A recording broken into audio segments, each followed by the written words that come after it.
ఠాక్రే ఈ సమస్య నుంచి ఎట్లా బయటపడతారు, ఆదిత్య ఠాక్రే నెక్స్ట్ నాయకత్వం అనుకుంటున్న ఆదిత్య ఠాక్రే దీన్ని ఎట్లా డీల్ చేస్తారనేది కొంత సమాధానం దొరకని ప్రశ్నే. సార్, G7 వేదికగా 16 నెలల తర్వాత ప్రధాని మోదీ అండ్ ట్రంప్ ఒకే వేదిక మీద కలిసారు. అయితే వ్యక్తిగతంగా ఏమైనా భవిష్యత్తు గురించి కానీ జరిగిన పరిణామాల మీద చర్చ ఏమైనా జరిగి ఉండొచ్చా? అంటే ఇక్కడ ట్రంప్ వీళ్ళిద్దరూ భేటీ అనేది కొంత ఆసక్తి రేపేదే. ఇక్కడ అంటే ఈ ఆసక్తి రేపడం అంటే ప్రధానంగా మనం చూసుకున్నప్పుడు G7 వేదికగా కలవటం అనేది ఒకటి. రెండోది, గతంలో మోడీ ట్రంప్ కలిసి దాదాపు 1.5 years అవుతుంది. ఈ కలిసిన నేపథ్యంలో ఇప్పుడు కొంత సఖ్యతగా ఉన్నట్టుగా కనిపించిన కొంత డిఫరెన్సెస్ అనేవి మనకి ఇక్కడ కనిపించాయి. ప్రధానంగా ఇక్కడ మనం స్పెసిఫిక్గా చూస్తే ఈ అగ్రనేతలు కలుసుకున్నారు, కానీ ఎలాంటి నవ్వులు లేవు, ఎలాంటి హగ్గులు లేవు. కేవలం కరచాలనంతో ఆయన అక్కడికి అది క్లోజ్ చేశారు. వీటితో పాటు ఈ సదస్సు సంబంధించి ఈ నిర్వహిస్తున్న పరిస్థితుల్లో హార్మోజ్ జలసంధి దగ్గర జరిగిన అటాక్లో మన నేవీకి సంబంధించిన వాళ్ళు మరణించడం అనేది ఒకటి జరిగింది. దానిని మోడీ తప్పుపట్టట్లేదు, మోడీ మాట్లాడట్లేదని చాలామంది మాట్లాడారు. ఈ చాలామంది మాట్లాడిన పరిస్థితుల్లో ఏమైంది, ఈ వేదికగా ప్రధాని మోడీ దానిపైన మాట్లాడారు. అలాగే ప్రధాని మోడీ కొన్ని కామెంట్స్ కూడా చేశారు. ఆయన చేసిన కామెంట్స్ కూడా చాలా ఇంట్రెస్టింగ్గానే ఉన్నాయి. ఆయన ఏమన్నారంటే, ఒకటి చూడండి, నావికులు ప్రాణాలు కోల్పోయిన సంఘటనను ప్రధాని మోదీ ప్రత్యేకంగా ప్రస్తావించారు. ఈ ప్రస్తావించిన క్రమంలో కూడా ఆయన ఒక మాట చెప్పారు. ఏమన్నారు ఆయన, నావికుల భద్రత ప్రపంచ దేశాల బాధ్యత అని గట్టిగా చెప్పారు. ఇప్పటి వరకు ప్రధాని మోదీ ఎందుకు కాముగా ఉన్నారు, ఎందుకు రెస్పాండ్ అవ్వట్లేదని రాహుల్ గాంధీతో పాటు చాలామంది మాట్లాడారు. ప్రధాని స్పందించాలి, కాదనట్లేదు. మన దేశంలో స్పందించడం అనేది ఒక ఎత్తు అయితే, ఎవరు కారణం అయ్యారు అంటే ఎవరి వల్ల వివాదం, ఎవరి వల్ల యుద్ధం వచ్చి, ఎవరి వల్ల సంక్షోభం వచ్చి ఆ హార్ముజ్ జలసంధి దగ్గర ఆ టెన్షన్ క్రియేట్ అయ్యి చివరికి భారత్కు చెందిన నావికులు మరణించారో వాళ్ళందరూ ఉన్నప్పుడు, అంటే వాళ్ళ ఆ భాగస్వామ్యులు ఉన్నప్పుడు చాలా గట్టిగా ఇచ్చిపడేశారు మీ బాధ్యత అన్నారు. రెండోది ఏమన్నారు, స్పెసిఫిక్గా గ్లోబల్ సౌత్ దేశాలకు ప్రపంచ సమాజంపై ఎన్నో ఆశలు ఉన్నాయి, సాయం పొందేవారుగా కాకుండా ప్రపంచ అభివృద్ధిలో భాగస్వామ్యం కావాలని కోరుకుంటున్నాం, కొందరు స్వప్రయోజనాల కోసం వాణిజ్యాన్ని టెక్నాలజీని దుర్వినియోగం చేస్తున్నారని కూడా మోదీ వ్యాఖ్యానించారు. ఈ వ్యాఖ్య ఒక రకంగా ఈ అమెరికాకు కూడా చెంపపెట్టేలాగా జరిగింది. రెండోది, మోడీ వచ్చిన వెంటనే ట్రంప్ నిల్చున్నారు. అది కూడా మనకేమవుతుందంటే దౌత్యపరంగా ప్రతి సందర్భం కూడా ఖచ్చితంగా అది చర్చలో ఉండే సందర్భం. దాని వెనక మనం చూడాలి, ఎందుకు హక్ చేసుకోలేదు. గతంలో ట్రంప్ మోడీ హక్ చేసుకునే వాళ్ళు, నవ్వులేమీ లేవు అంటే ఒక సీరియస్ వాతావరణం క్రియేట్ అయ్యి ఉంది.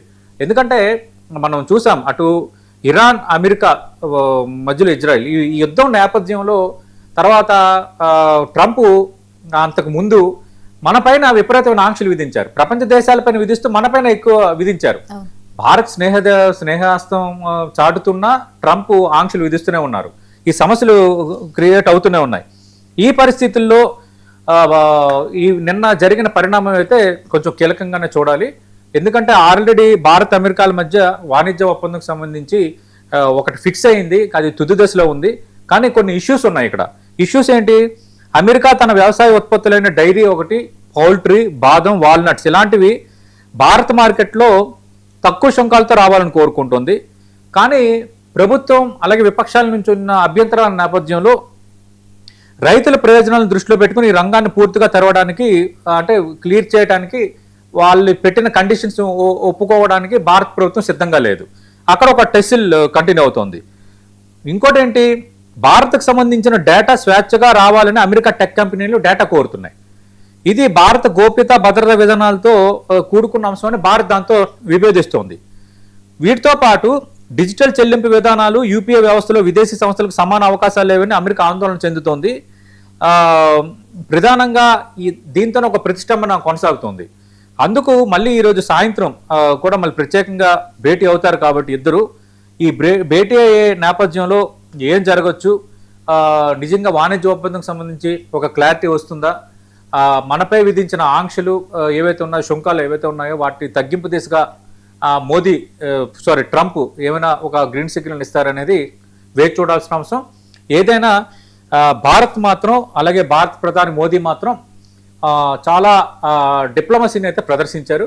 ఒకటి, G7 దేశాల సదస్సు వీటన్నిటి నేపథ్యంలో కలవటం, ఆ వేదికగానే మన వ్యతిరేకతను చాలా సోఫిస్టికేటెడ్గా ప్రజెంట్ చేయటం అనేది ఒకటైతే, రెండోది మన ఏ విషయంలో తగ్గము, మాకు ఉండాల్సిన స్టెబిలిటీ మాకుంది, మాకు ఉండాల్సిన ఇంపార్టెన్స్ మాకుంది అన్న అంశాన్ని మోదీ చాలా క్లియర్ కట్గా ప్రపంచ దేశాలు అనేకంటే ట్రంప్కి మాత్రం చాలా గట్టిగా అయితే చెప్పగలిగారు. దౌత్యపరంగా ఇది మోదీకి ఒక రకమైన విజయమే. మరి సాయంత్రం భేటీ అవ్వబోతున్నారు కాబట్టి ఆ భేటీలో ఎలాంటి అంశాలు, పాజిటివ్ అంశాలు వస్తాయి అనేది కీలకమైనది.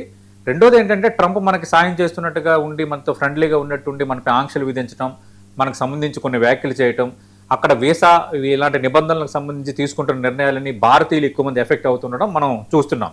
బట్ వేరేస్ మనకి శత్రు దేశాలుగా ఉన్న పాకిస్తాన్కి కొంత సపోర్ట్ చేయటం, మొన్నటి యుద్ధం నేపథ్యంలో పాకిస్తాన్ మధ్యవర్తిగా ఉండి మేము చర్చలు చేసి అంత కన్క్లూజన్ చేస్తామంటే అమెరికా వాళ్ళ మాట విన్నట్టుగా యాక్ట్ చేయటం, పాకిస్తాన్ని పెంచి పోషించాలని చూడటం, పాకిస్తాన్ సైన్య అధ్యక్షుడిగా ఉన్న ఆసిఫ్ మున్నీర్ను ఒక పెద్ద శక్తిగా ప్రొజెక్షన్ చేయటం, ఇవన్నీ కూడా చిలిపి పనులన్నీ చేస్తున్నాడు. అంటే మనల్ని రెచ్చగొట్టే పనులు చేస్తున్నాడు. మనతో స్నేహంగా ఉండి ఒక చేత్తో ఇచ్చి ఇంకో చేత్తో తీసుకున్నంత చందంగా వ్యవహరిస్తున్నాడు.